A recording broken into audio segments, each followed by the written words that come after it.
I was really pleased as the mental health partner member to present my report to the board today, and that focused on the really positive work that we are doing together with the Devon and Cornwall Police in the county to ensure that those who are experiencing a mental health crisis have the best possible support from the right people. So we focused on the joint working, the partnership working, and the improvements that we've seen over the last year. And I was pleased to be able to reiterate the continued assurance from the police that they are looking forward to working on further improvements with us as a system. That's lovely to hear, and it's part of the Right Care, Right Person national initiative, isn't it?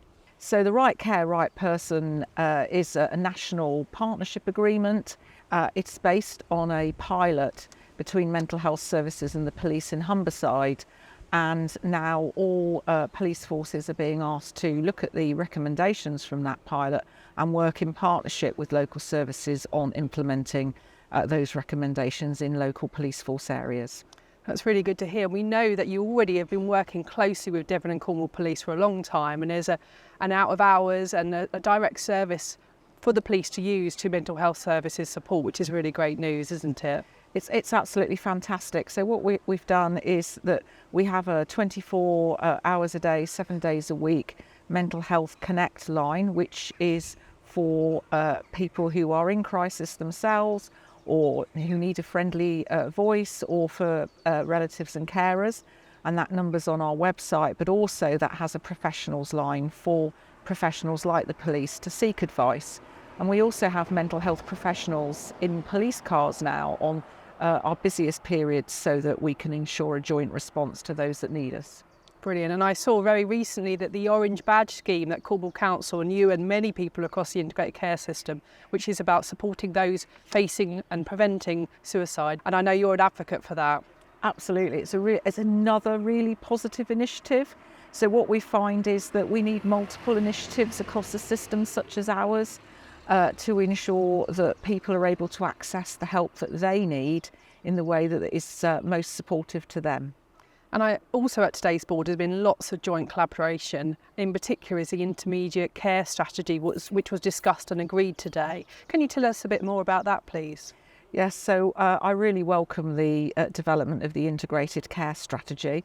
And under the leadership of our Chief Medical Officer for the system, Chris Reid, he's brought together all partners across health and social care and the voluntary and community sector to actually pull together what are we actually doing now and what more do we do to further our ambitions to provide people with much greater support in their communities, to increase our offer of care at home, and for those that are in hospital, that we work together to improve their discharge out of hospital into either their own home or some interim rehabilitative support in communities.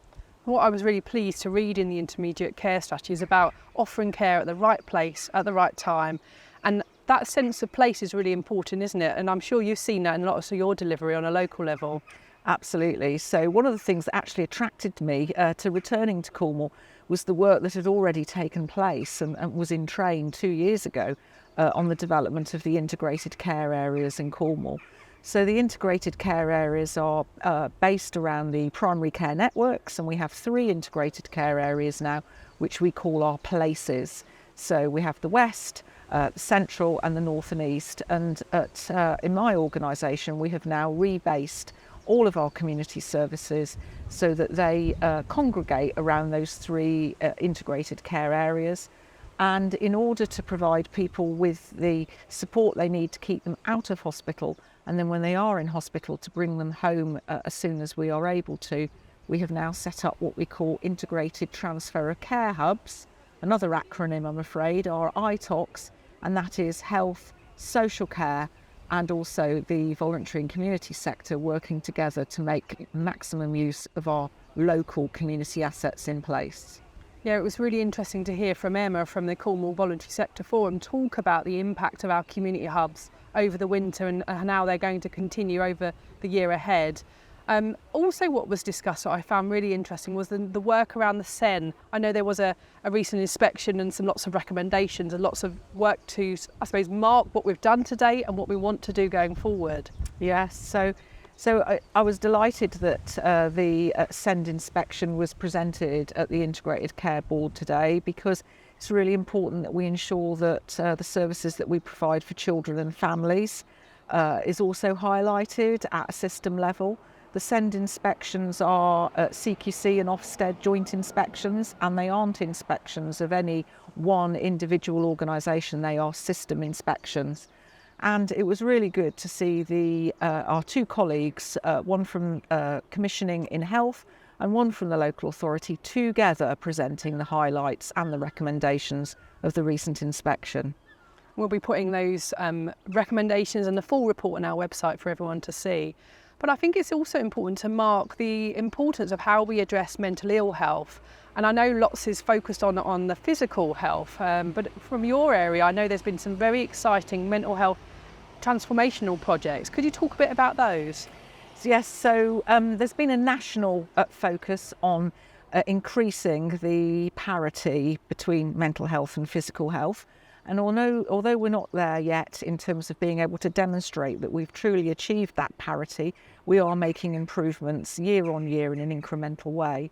One element of improving mental health care is to reduce our reliance on what we call bedded care, and to improve our offers of alternatives to crisis support, but also the early intervention and early support for people in their communities. One important element of this is community mental health transformation, and that is a partnership between primary care, secondary mental health services that my teams provide, but also again social care and the voluntary and community sector. And I was absolutely delighted recently to visit community mental health transformation in action down in Falmouth. And there is an amazing community project there led by one of our inspirational primary care leaders, Dr. Mark Morris, where their multidisciplinary teams focus on that partnership between our health colleagues. We have also workers now who are joint workers between CFT and primary care practices, but also in the Falmouth area we've included the universities so that we really are local in our approach as well as providing the national standards. What's really interesting about that project in Falmouth is not just focusing on medical, but that more holistic approach. Can you just talk about some of the offerings available for people in the Falmouth area?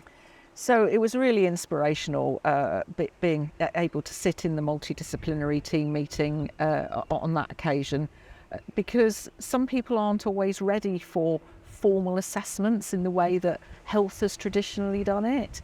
So having colleagues in the room, so there was, for example, a yoga therapist who practices from a trauma-informed basis. So she's able, through the medium of yoga, to engage with people who have presented with concerns about their mental health, but for them it's an easier way of connecting.